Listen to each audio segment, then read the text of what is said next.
ദൈവമേ നീ എന്നിൽ അനുദിനവും വളരണമേ. ഞാനോ കുറയണമേ. വിശുദ്ധ മത്തായി സുവിശേഷം അധ്യായം 5. അക്കാലത്ത് ജനക്കൂട്ടത്തെ കണ്ടപ്പോൾ യേശു മലയിലേക്ക് കയറി.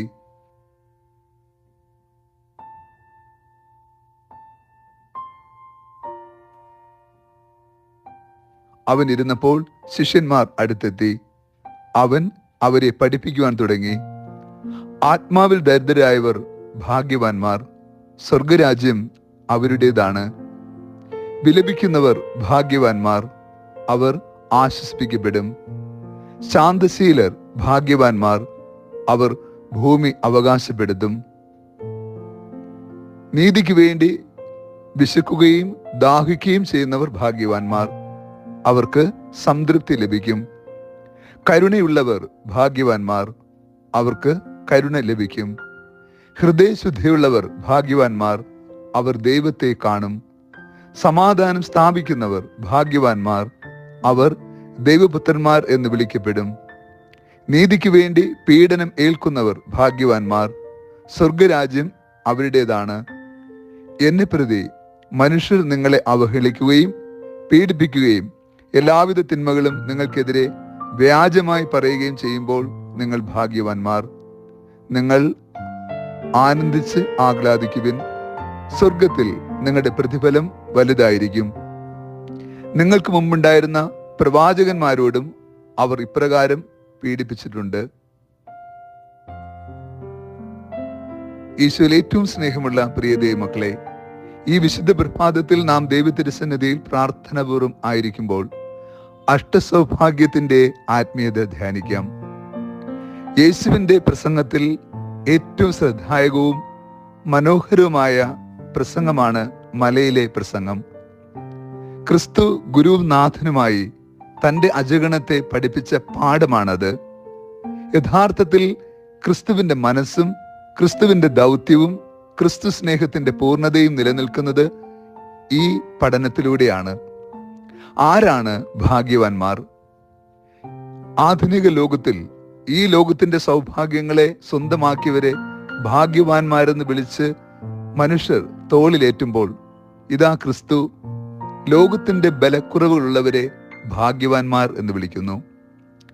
മറ്റെല്ലാ നേതാക്കന്മാരിൽ നിന്നും ഭിക്ഷുക്കന്മാരിൽ നിന്നും ക്രിസ്തുവിനെ വ്യത്യസ്തപ്പെടുത്തുന്നതും ഈ ഒരു പഠനമാണ്. എല്ലാമുള്ളവർക്ക് എന്തെങ്കിലുമൊക്കെ ആയി തീരാൻ വളരെ എളുപ്പമാണ്. എന്നാൽ ഒന്നുമില്ലാത്തവർക്ക് എല്ലാമായി തീരുക അത്ര എളുപ്പമല്ല. ക്രിസ്തു യഥാർത്ഥത്തിൽ ചെയ്യുന്നത് അത് തന്നെയാണ്. ആരുമില്ലാത്തവർക്ക് വേണ്ടി നിലകൊള്ളുകയും അവരെ ചേർത്ത് പിടിക്കുകയും ചെയ്യുന്നു. നിങ്ങൾ ഭാഗ്യവാന്മാരാണ്. സങ്കടവും വേദനയും നൊമ്പരവും നഷ്ടവും പ്രയാസവും പ്രതിസന്ധിയും അസ്വസ്ഥതയും അനുഭവിക്കുന്ന മക്കളോട് നിങ്ങൾ ഭാഗ്യവാന്മാർ എന്ന് പറയുമ്പോൾ അവിടെ കണ്ണുകൾ നിറഞ്ഞൊഴുകും. അവർ ചോദിച്ചു പോകും, ഒരുപക്ഷെ ഞങ്ങൾക്ക് എന്ത് ഭാഗ്യമാണുള്ളത്? ഉടുക്കാൻ വസ്ത്രമില്ല, വിശപ്പടക്കാൻ ഭക്ഷണമില്ല, താമസിക്കുവാൻ ഭവനമില്ല, വേദനയും നൊമ്പരവും സങ്കടവും മാത്രമാണ് ഞങ്ങളുടെ ജീവിതം. എന്നിട്ട് നീ പറയുന്നു ഞങ്ങൾ ഭാഗ്യവാന്മാർ എന്ന്. ക്രിസ്തു നൽകുന്ന ഭാഗ്യം കൃപയുടെ സ്വർഗീയമായ ഭാഗ്യമാണ്. ഈ ലോക ജീവിതത്തിൽ തന്നെ അവർ ആശ്വസിക്കപ്പെടും. ജീവിതത്തിൽ കടന്നുപോകുന്ന എല്ലാ നൊമ്പരങ്ങൾക്കും സങ്കടങ്ങൾക്കും ഒടുവിൽ ആശ്വാസത്തിന്റെ തണലും സാന്ത്വനത്തിന്റെ സാമീപ്യവും സ്വർഗം അവർക്ക് ഉറപ്പ് നൽകുന്നു. യേശുവിന്റെ മലയിലെ പ്രസംഗം ഒരു സാന്ത്വനത്തിന്റെ ആത്മീയത കൂടിയാണ്. ജീവിതത്തിൽ സങ്കടം അനുഭവിച്ചവർ ആ സങ്കടത്തോടുകൂടി തീർന്നു പോകേണ്ടതല്ല അവരുടെ ജീവിതമെന്ന ഓർപ്പെടുത്തലുണ്ട്. ഈ സങ്കടങ്ങൾക്കും വേദനകൾക്കും നൊമ്പരങ്ങൾക്കും അപ്പുറം ഒരു നിത്യതയുടെ കൃപാവരം ക്രിസ്തു അവർക്കായി സജ്ജമാക്കുന്നുണ്ട്. ഒപ്പം യേശു ബലഹീനരെ ഭാഗ്യവാന്മാർ എന്ന് വിളിക്കുമ്പോൾ ഈ ലോകത്തിന്റെ ശക്തിയും ബലവും സമ്പത്തുമുള്ളവർ ഈ ബലഹീനരെ ചേർത്ത് പിടിക്കുവാനുള്ള ആഹ്വാനം കൂടി യേശു നൽകുന്നുണ്ട്.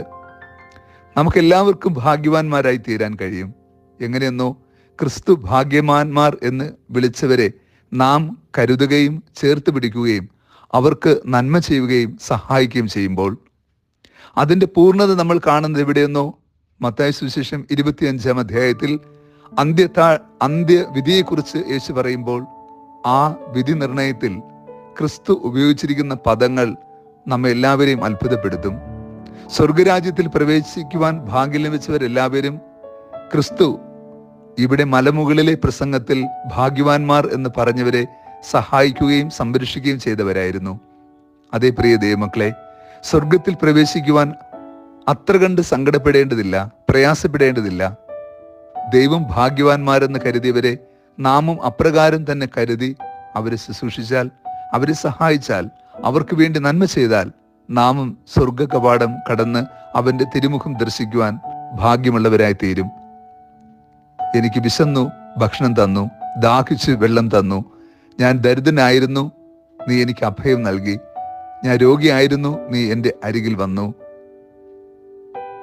ജീവിതത്തിന്റെ ബലക്കുറവുകൾക്കിടയിൽ നമുക്ക് സാന്ത്വനത്തിന്റെ സാന്നിധ്യമായി നന്മയുടെ കരനീട്ടി ക്രിസ്തു ഭാഗ്യവാന്മാരെന്ന് വിളിക്കുന്ന ഓരോ വ്യക്തികളെയും സഹായിക്കുവാൻ, സംരക്ഷിക്കുവാൻ കഴിഞ്ഞാൽ നിത്യപിതാവിന്റെ സന്നിധിയിൽ നമുക്കിടമുണ്ടാകും.